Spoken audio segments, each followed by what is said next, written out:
Good morning. We got the engine to sputter a little bit yesterday. But you'll notice, no matter what I did with that throttle, it didn't do anything.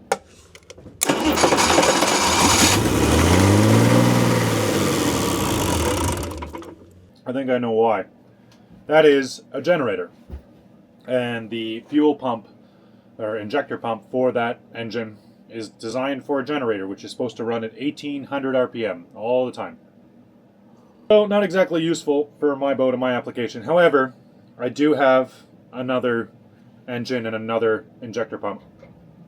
So I've been avoiding it this whole time because the injection pumps are super intimidating to me.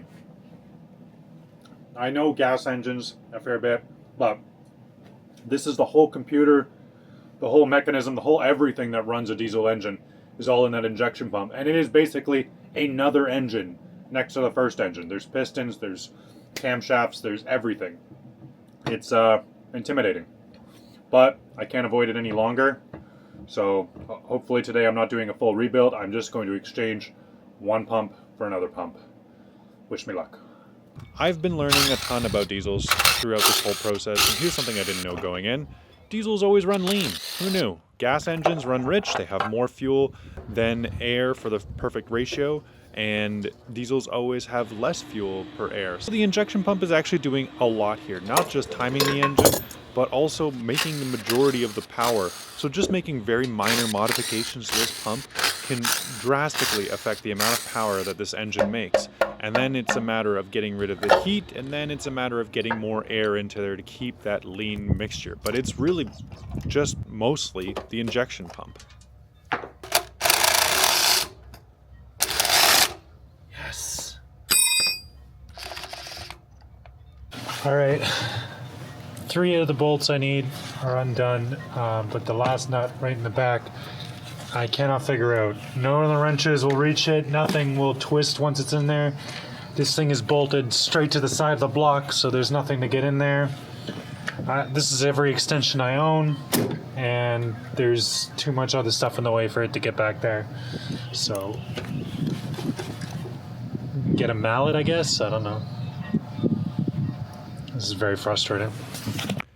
So yeah, if you've worked on diesels before, you definitely know this problem. And it's just persistence. You just got to get in there with the right swivels and the right extensions and get it loose.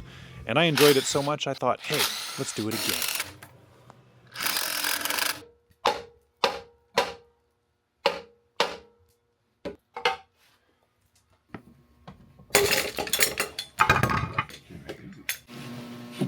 So this is the timing governor. Wondering if I should transfer this one over. Oh, yeah. Alright, now that the fuel injection pump is off, I'm going to finally do the compression test. I know I said I was going to do that at the start of last video. Don't worry about it. 390 psi. 380 psi. Oh, that's not great.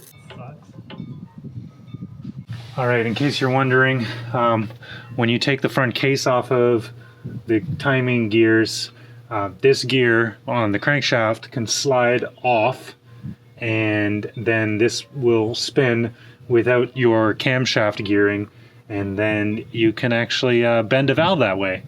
Hopefully I didn't, but I put it back in, put the timing marks back in place, and I'm just going to cross my fingers and hope for the best, I guess. We'll find out later. And if I did bend a valve, well, it's a push rod engine, so I'll be pulling the head and using the valves from the other donor engine now. But that's a problem for future Simon. Current Simon's focused on getting the fuel pump bolted back on and timed correctly, because God knows I'm going to have some troubles with that. So after getting my gear and case back on, I ended up with 395 to 385 across all the pistons. It was time to flash it up and bleed this thing, and bleed this thing, and bleed this thing. This took ages.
And between each session of bleeding those fuel lines, I got in there with the wire wheel and started stripping a bit of that paint off.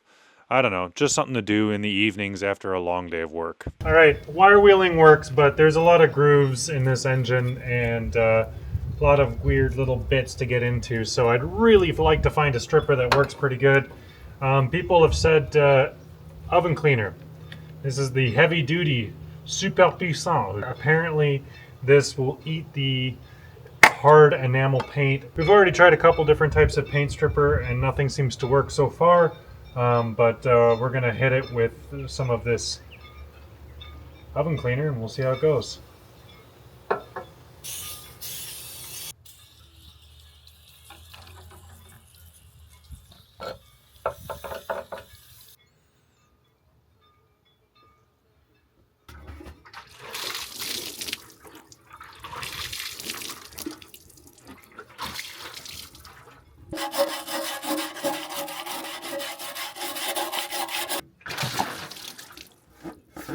Okay, I got some success with the oven cleaner.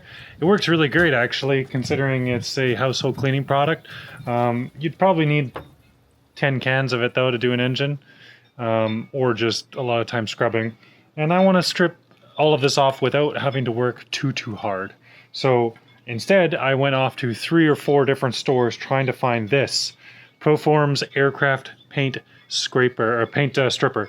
What I really like about this is the disclaimer on the back in bold and capitals: do not use on aircraft.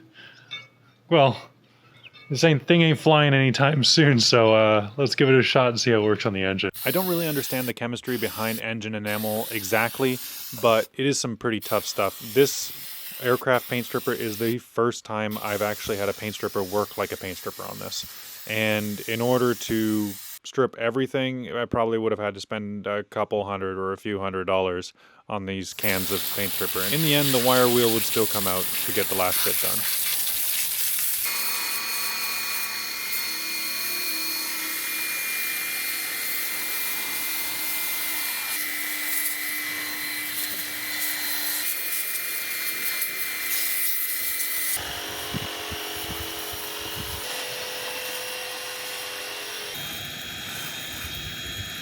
All right, while waiting for parts, we decided to strip everything off the engine.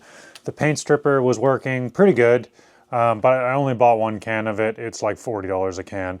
And it did, I want to say, half the work. Maybe if I bought 2 cans, it would have done 2/3 of the work. But we just opted to use some wire wheels and strip the engine completely down and get all of this paint off. So this has got, you know, we've got the water pump, the fuel pump, the injection lines, the injectors out, the oil lines, just about everything out, and all of the facets plugged.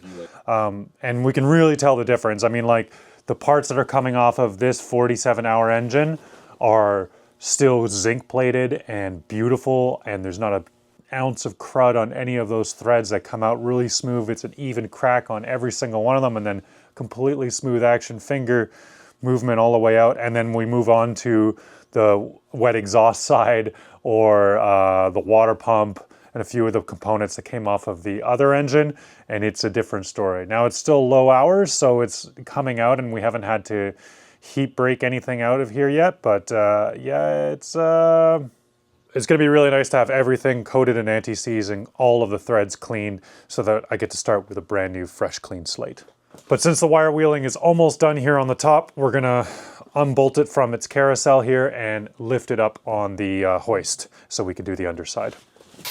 Once this engine is clear of her generator frame, she looks so small, and I am just really impressed with the engineering of this thing. Managing to achieve that kind of power from half the displacement and no turbo is really something. I really like this thing. I think it's going to be just amazing in the boat. And yeah, I do have a little bit more room for more power, but like I said before, diesels are pretty easily modified for a little bit more power if I decide that's what I need. But I think I might have hit the nail on the head with this one. We're going to give this 45-year-old engine its first ever oil change.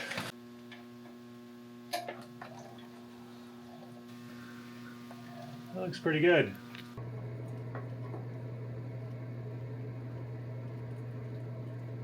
I don't know. Let's see. Looks like the internet is wrong about what kind of oil filter I should get, because that is not a housing. That is the entire oil filter. Oopsie poopsie. And of course I have to strip every part that came off the engine as well, including every single diesel fuel line and all the injectors and every other little bolt-on piece that's got to go on this thing. In the end, it's going to be totally stripped and ready for paint. Now, this engine was in the International Scout 2 and the Nissan Patrol. They're pretty old vehicles, but the parts are still readily available, and the fact that I can go down to a physical store and pick one up off the shelf is pretty damn amazing. Okay, this has been incredibly tedious, but we now have the engine stripped right down to bare metal. I had to disassemble it again, so the fuel pump, injector pump came off again. I want to go over what worked and what didn't. Oven cleaner, surprisingly, does actually work, but not as well as aircraft paint stripper. That worked probably the best of all the chemical solutions. Muriatic acid does nothing other than eat the steel that you don't want it to. Paint stripper from other applications does not work at all. Acetone and rubbing alcohol do nothing. Now, in terms of elbow grease, the real king of the game is an angle grinder with the round disc wheel here. That works a ton, it removes a ton of material. And then when you get into some of the finer places, this detail sander with the kind of sharp little wheel here, that works pretty darn good.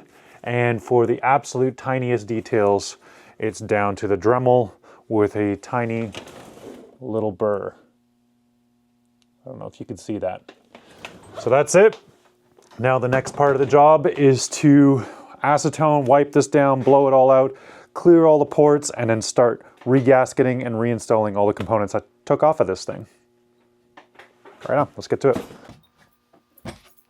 Put some anti-seize and new gaskets and installed every single component, and then get that torque wrench out and go through the list.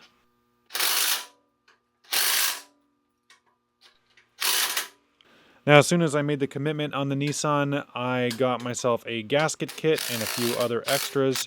I'm really excited that these parts are so cheap. I think this gasket kit was 120 bucks. That's amazing. The equivalent one for my Volvo was 10 times the price. So I'm pretty ecstatic with my decision.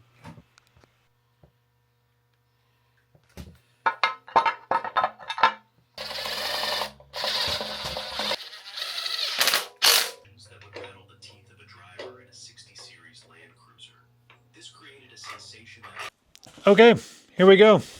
Shiny and chrome on the highways of Valhalla with my Nissan SD33 completely stripped of paint and getting ready for a new coat of paint. I just want to address a couple of the things, my decision making here. First of all, we've made a Franken-motor. So we have the injection pump and the lifting pump off of my marine engine. I've got the exhaust manifold off the marine engine, the harmonic balancer / front pulley off the marine engine, the water pump off the marine engine, this collar for the thermostat, that's off the rear engine. I also have the rest of it all from a generator, including my oil cooling setup. Now, this engine has an internal oil cooler that runs off the coolant and bathes the oil in that and keeps it at the proper temperature. The reason I'm sticking with that as opposed to the external one that came on the marine engine is because the external one on the marine engine also cooled the oil off of the coolant. And from everything I've looked at, I can't see that one was more efficient than the other. They look about the same. So I'm going to stick with this system for now. I think the reason that the other system was there is because it was a military boat and they wanted something universal. So they bolted on an adapter with universal. I still own all of that, so I can swap it in the future. But for now, I'm quite happy with this system. I also got the riser and the mixing elbow came in. This is a Chrysler Mopar 318, 340, or 360 mixing elbow. That means it is extremely cheap because those V8s are absolutely everywhere. So that mixing elbow, 200 bucks. Good luck finding that in a Volvo catalog.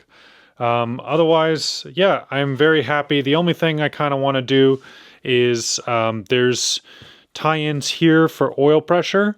I'm going to replace that with an oil pressure and temperature sensor that's coming in the mail. And similarly on this side, I want a digital sensor for the coolant as well. Just something to keep an eye on all of the specs, because I am putting an engine that hasn't been in this type of boat before, with props that I will probably end up changing, and pitches and gearboxes.